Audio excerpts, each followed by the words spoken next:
Jungle.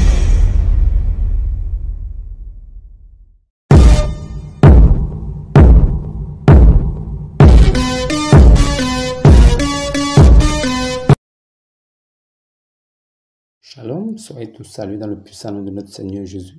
C'est comme je le dis toujours, c'est le nom qui a été donné au-dessus de tout nom. Alors, à ce nom-là, vous êtes déjà sauvés. À ce nom-là, vous êtes déjà héritier et co-héritier avec Christ. À ce nom-là, vous êtes passé de la mort à la vie.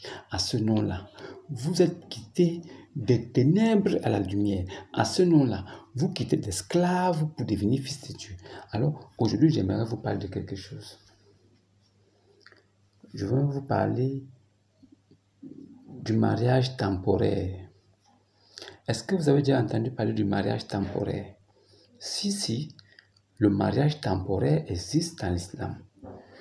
Vous avez le droit de prendre une femme pour 2 jours, 3 jours tout au plus, pour des rapports sexuels. Vous pouvez la louer pour le sexe, pas pour le mariage définitif, mais juste pour taper. Et après, vous lui donnez son marc. Vous lui proposez quelque chose au départ et vous lui donnez l'argent et vous vous séparez. Allah a rendu ça licite. Je vais vous raconter d'où c'est venu. Alors, vous savez que les compagnons de Mohammed, ils allaient constamment en guerre de village en village. Alors, c'est comme ça qu'une fois, ils sont arrivés dans un village ayant trop traîné dehors, loin de leur famille et leurs enfants. Ils ont demandé à Mohammed, « Ah, Mohammed, il est mieux que nous on se castre.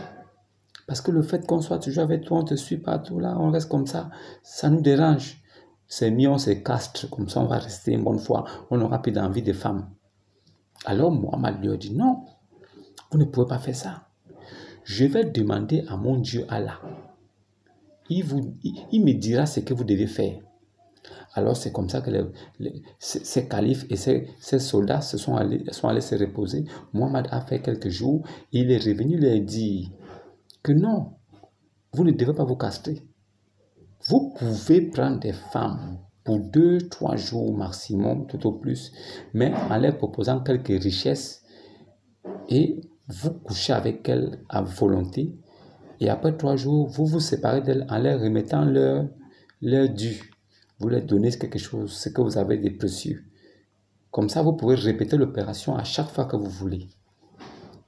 Alors, quand j'en parle, j'ai entendu, il y a certains petits musulmans qui disent que non, mais c'est condamné même par la Bible. La Bible condamne. Hé, attention, ne vous approchez jamais de la Bible quand vous parlez de vos bêtises. Quand je parle avec vous de votre Coran, restons dans le Coran. N'allez pas dans la Bible. Si vous mettez un pied dans la Bible pour légitimer vos bêtises, et après, quand ça ne va pas là-bas, vous courez pour revenir dans le Coran, vous êtes tous des bâtards. Il n'y a pas quelqu'un parmi vous-même qui est musulman. Vous ne pouvez pas prendre la Bible pour justifier que Jésus n'est pas Dieu. Mais dans la Bible, il est écrit que Jésus est fils de Dieu. Vous acceptez que Jésus est fils de Dieu pour qu'il ne soit pas Dieu. Mais si on dit qu'il n'est pas Dieu là, même fils de Dieu là, vous allez rejeter après. Mais nous là, on vous a mis ça à la gorge comme ça. On vous dit que c'est lui qui est Dieu. Comme ça, pour prouver qu'il n'est pas Dieu là, vous êtes obligé de dire qu'il est fils de Dieu. Mais en disant aussi qu'il est fils de Dieu, vous vous condamnez vous-même. Vous allez tranquillement répondre devant Allah. Cette idole-là ne va pas vous laisser tranquille. Pourquoi? Parce que vous êtes des mécréants de Allah. Vous ne croyez pas à l'islam. Vous ne pouvez pas dire que Jésus est fils de Dieu parce que vous voulez prouver qu'il n'est pas Dieu. Et vous êtes encore musulman. Qui vous a dit même que vous êtes encore musulman? Vous n'êtes plus jamais musulman. Moi, je sais une chose. Vous n'êtes plus des musulmans.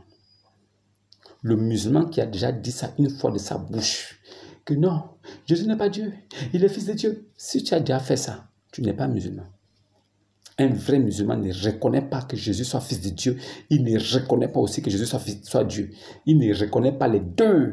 Pour lui, Jésus là n'est qu'un simple prophète. Mais si vous voyez un musulman, vous dit non, il n'est pas Dieu, il est fils de Dieu. Il lit un verset là où on dit que que Jésus-Christ est le fils de Dieu.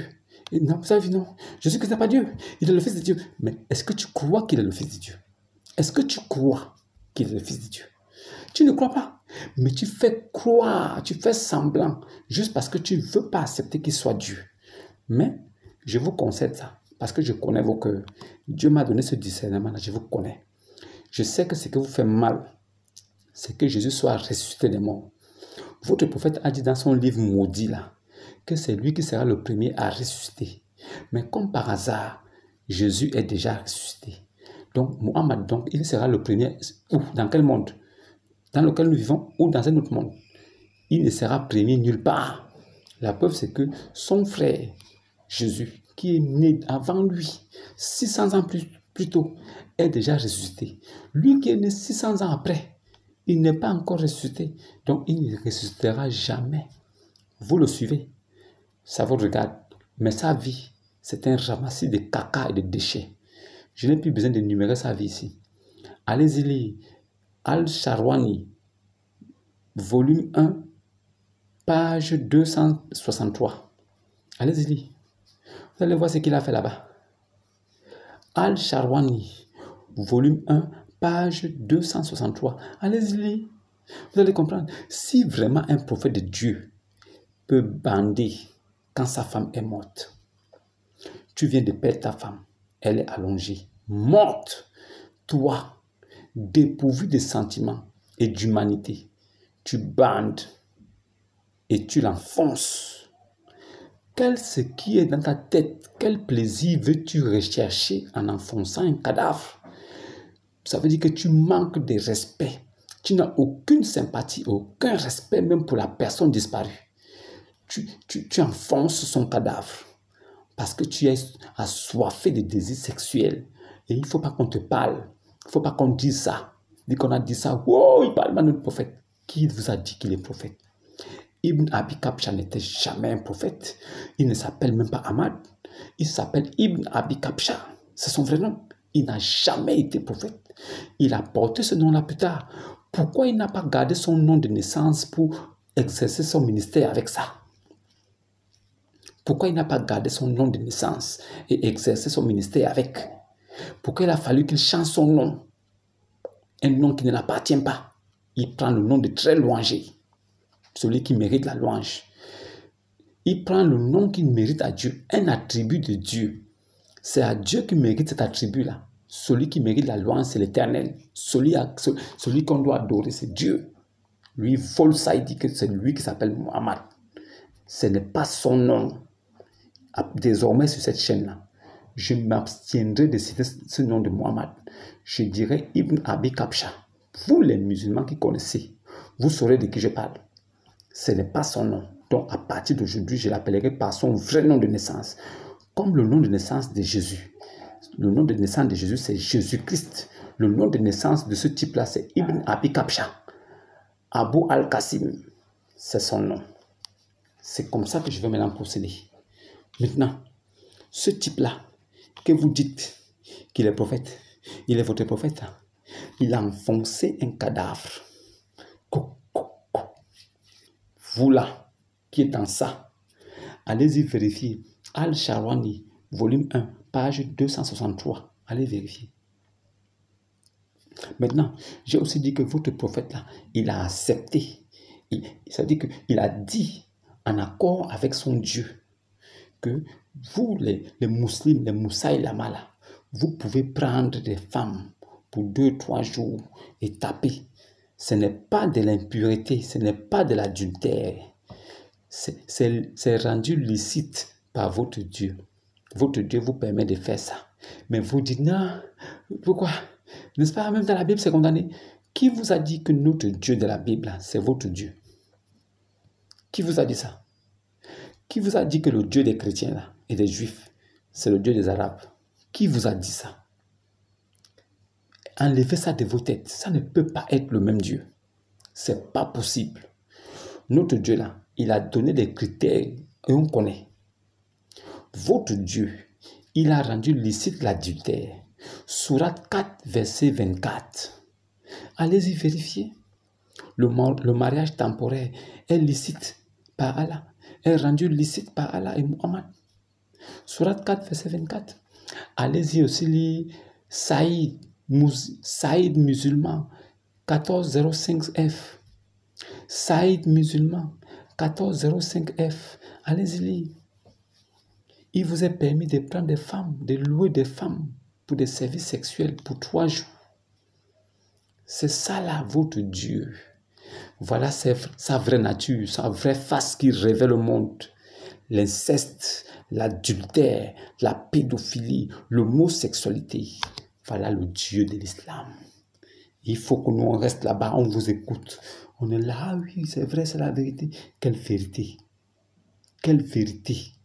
Est-ce que toi, tu peux bander quand tu vois un cadavre? Je ne sais pas quel esprit démoniaque avait ce type, mais j'ai la chair de poule, quoi.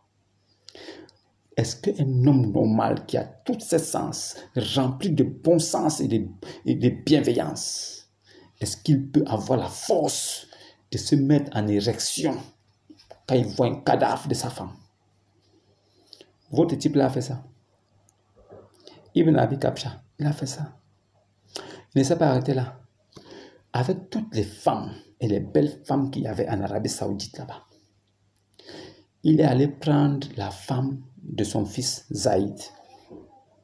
Zaïd avait sa femme, belle, grande de taille, avec de belles formes. Mohammed fantasmait sur lui, sur elle plutôt. Ibn Abi Kabsha, il fantasmait sur la fille. C'est comme ça qu'il a pris la fille, il a tapé. Il a dit, il a fait ça pour rendre licite.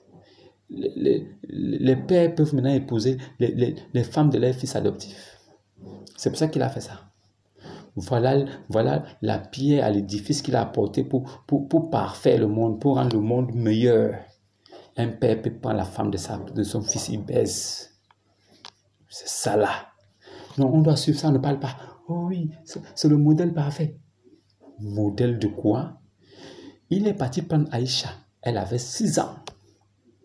Avec toutes les femmes qu'il y avait là-bas, en Arabie Saoudite, il avait 54 ans, mais il allait prendre un bébé de 6 ans. Aïcha, elle me dit qu'il prenait son truc là, il frottait sur son petit trou comme ça. Elle n'avait que 6 ans. Donc, il mourait d'envie de fracasser le bébé au point de frotter son truc sur le petit truc de l'enfant là comme ça.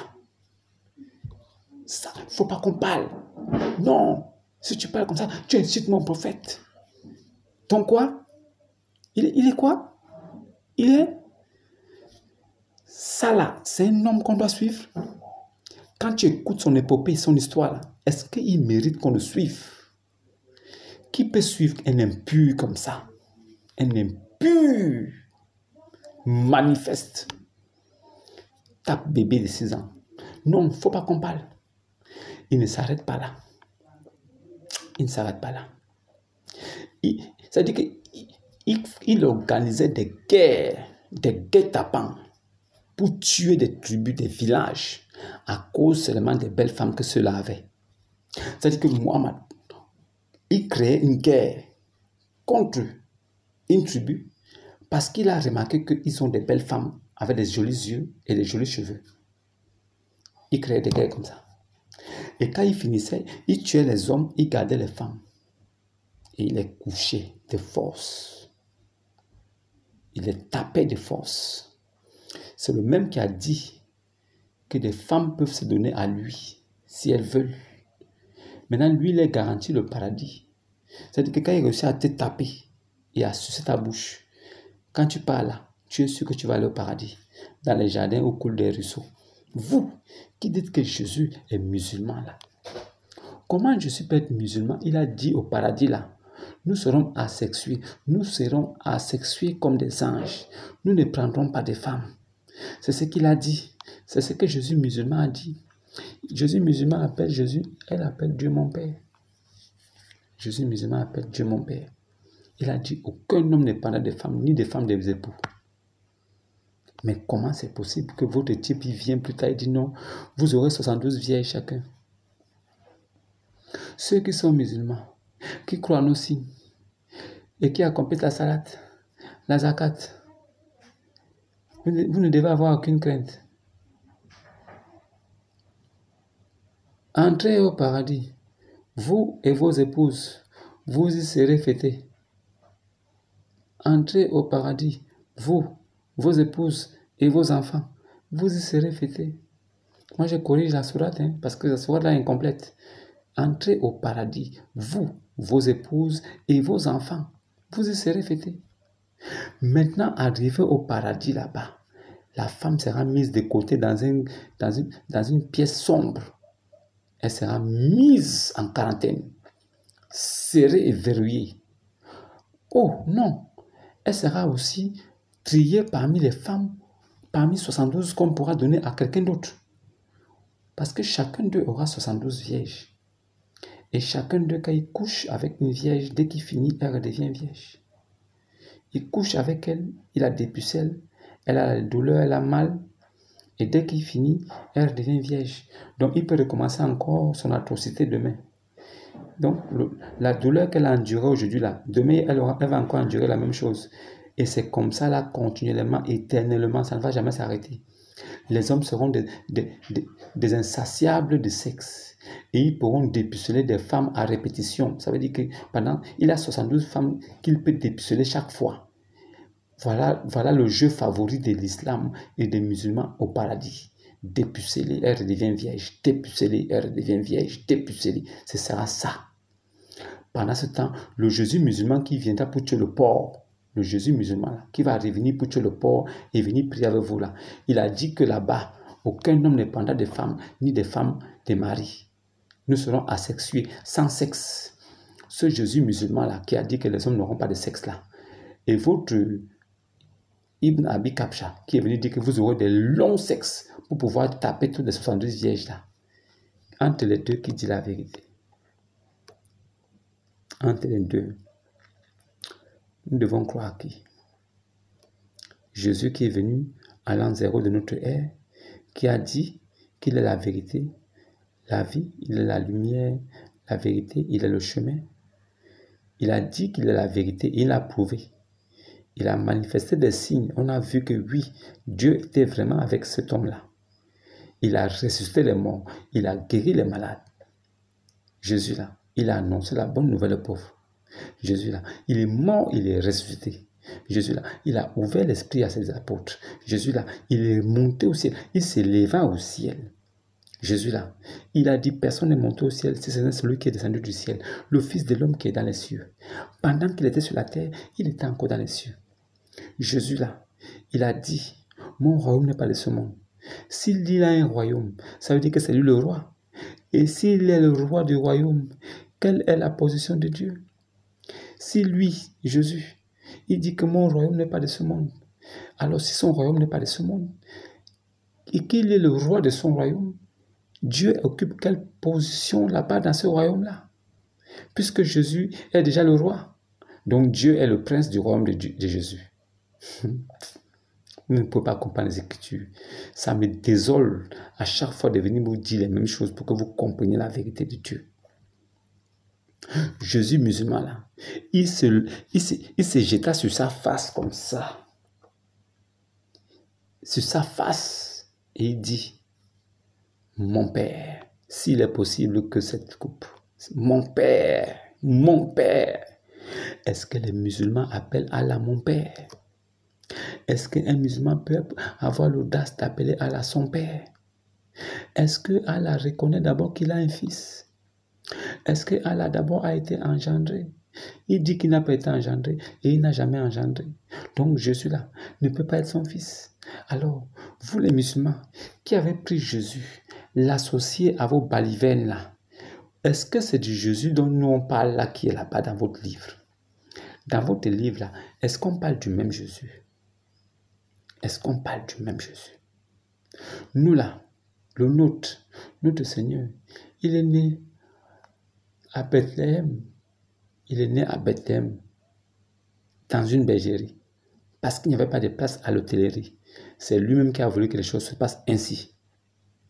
Mais le Issa du Coran là, il est né en Arabie Saoudite, en plein désert, sous un palmier dattier, et il parlait dans le ventre de sa mère. Est-ce que c'est du même Jésus dont on parle? Vous êtes sûr que c'est du même Jésus dont on parle? Vous êtes sûr?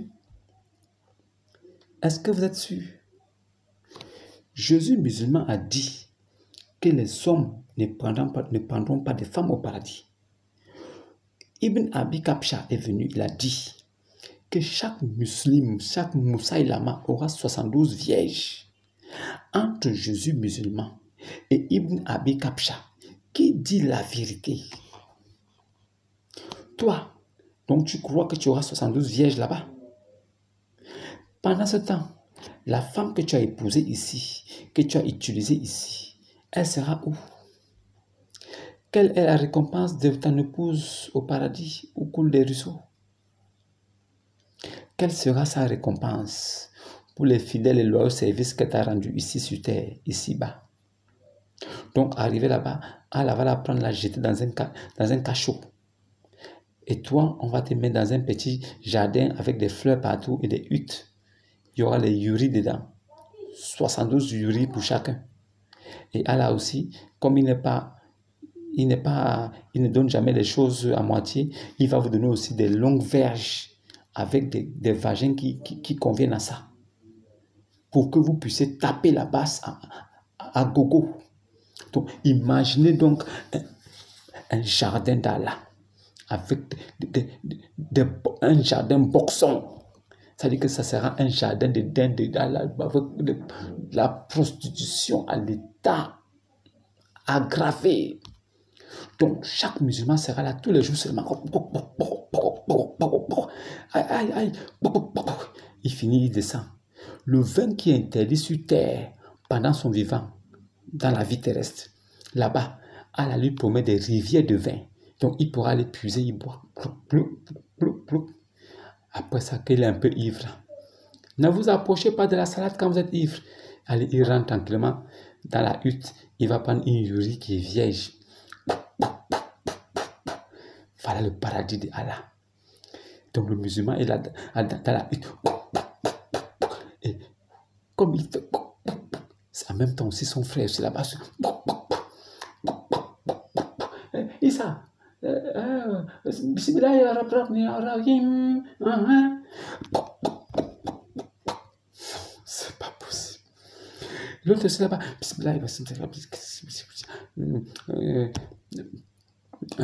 Lassana Isa, Lassana Yaya, Lassana Moussa. Bismillah. Oh Seigneur. C'est quel paradis ça? Et pendant que tu seras en train de faire, ta femme sera où? Est-ce que tu as pensé à ta femme? Quand tu es en train de sauter 72 vieilles, tu les sautes. Parce que tu es assoiffé de sexe comme ton prophète. Pendant que tu es en train de les sauter, elle qui va la sauter? Qui va la chatouiller? Qui va la gratter le dos?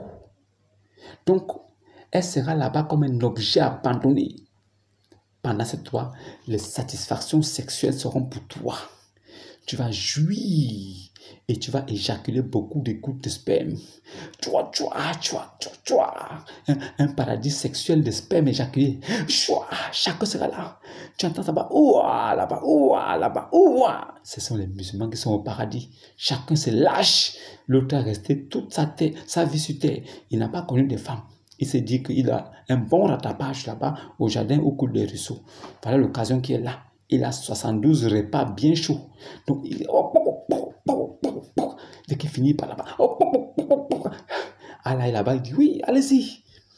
Donc, imaginez-vous donc un jardin plein de sperme par terre. Parce qu'il y aura de sperme par terre, partout éjaculé. Le sperme éjaculé partout. Parce que les musulmans vont jouir. Voilà le paradis.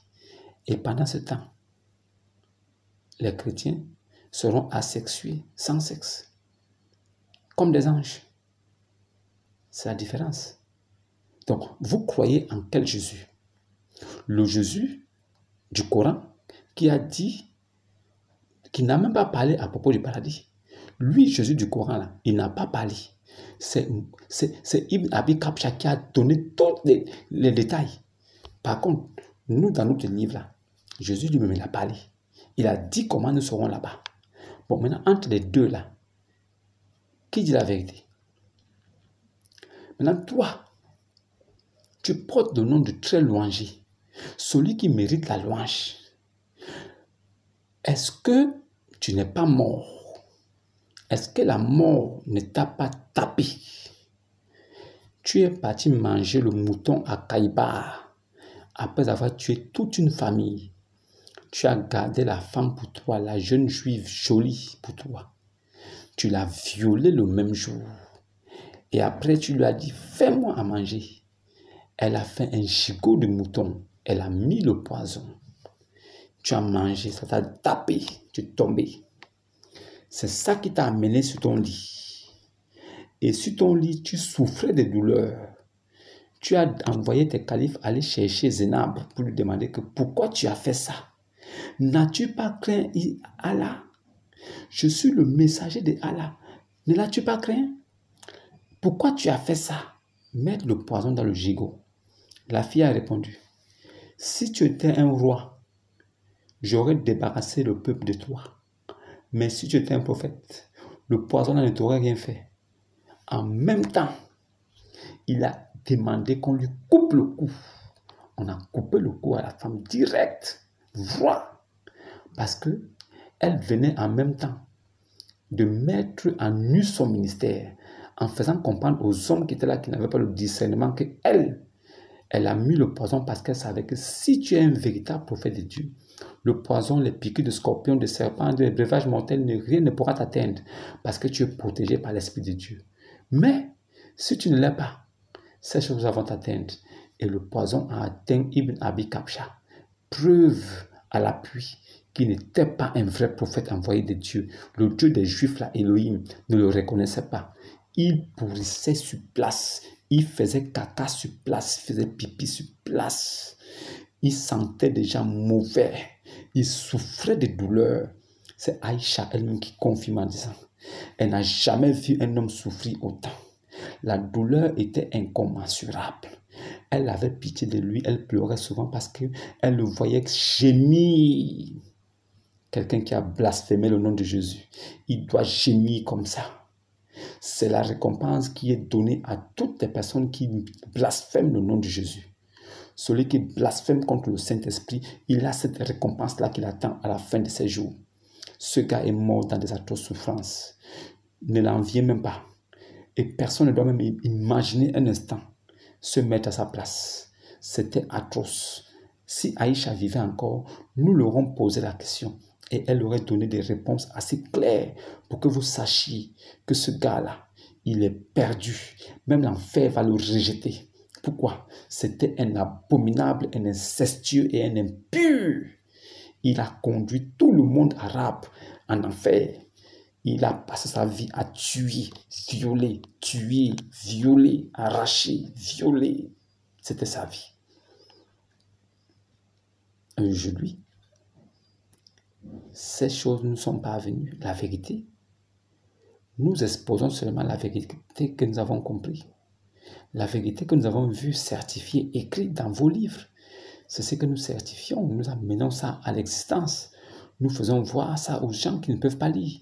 Qu'ils peuvent avoir le discernement, qu'ils puissent avoir ça et qu'ils posent des questions s'ils ont des préoccupations, s'ils ont des incompréhensions, qu'ils posent des questions, ils auront des réponses assez solides. Me connaissant vraiment, je vous donnerai des réponses solides, preuve à l'appui qu'un homme qui fait telle chose, qui fait telle chose, qui fait telle chose, ne peut pas être envoyé de Dieu. C'est pas possible. Si ce Dieu-là accepte que son prophète-là, qui doit être un exemple de vie, a un comportement pareil, moi je ne le suis pas et je refuse d'adorer ce Dieu-là. C'est ce qui s'est passé avec l'islam. Ils ont enlevé la vie de leur prophète Ibn Abi Kabsha. Ils ont mis ça dans les hadiths. Ils ont laissé le Coran comme ça. Une façon de dire que quand tu vas lire ça, tu ne verras jamais la vie du prophète. Comme ça, ils sont tranquilles. Mais ils ont oublié une chose. Que l'homme est curieux. Et cela nous a amené à aller faire des recherches. À chercher, à comprendre et à savoir. Nous avons découvert la vérité. Si les livres de l'islam étaient venus avant que l'islam n'arrive, avant le Coran, l'islam ne serait jamais implanté quelque part. C'est parce qu'ils ont caché les hadiths. Ils ont fait parvenir le Coran. Les gens ont lu le Coran comme ça, sans même connaître le prophète de cette religion-là. Ils sont devenus des musulmans. Et c'est plus tard qu'ils se rendent compte que, merde, je suis là-dedans. Mais la vérité commence à venir. Et ils découvrent maintenant que, wow, ils m'ont trompé. Mais qu'est-ce qu'il va faire? Qu'est-ce qu'ils vont faire? Ils sont dans le panier. C'est à nous de les aider. C'est à nous de les faire comprendre la vérité pour qu'ils sortent là-bas. Un homme ne peut pas être appelé le très louangé. Un homme ne peut pas être appelé celui qui mérite la louange. Ça n'existe pas. C'est une abomination. Si un homme veut prendre la place de Dieu, c'est un maudit. Si un homme prend un titre qui revient à Dieu, c'est un maudit alors qu'il ne meurt jamais. Qu'il ne meurt jamais. Si tu veux prendre la place de Dieu, ne meurs jamais. Si tu crois que tu peux usurper un titre qui revient à Dieu, parce que tu veux la louange, tu veux que les gens t'adorent, ne meurs jamais. Jésus là, il n'est pas mort. Jésus est mort, ressuscité. Mohammed, il est mort, il est resté là-bas. Alors, à quoi lui servait le titre de Ahmed, celui qui mérite la louange? À quoi lui servait le titre de celui qui mérite l'adoration, celui qui mérite la louange? À quoi ça lui servait puisqu'il est mort et enterré, pourri? Ça lui servait à quoi? Vanité de vanité. Il a trompé un peuple. Nous sommes là pour ramener le peuple à la lumière. Ibn Abi Kabsha n'était pas un prophète. Il n'était pas un prophète et il ne sera jamais un prophète. Voilà. Son livre, qui a le niveau d'un enfant de CM2, n'est pas le livre de Dieu. C'est le livre de Satan.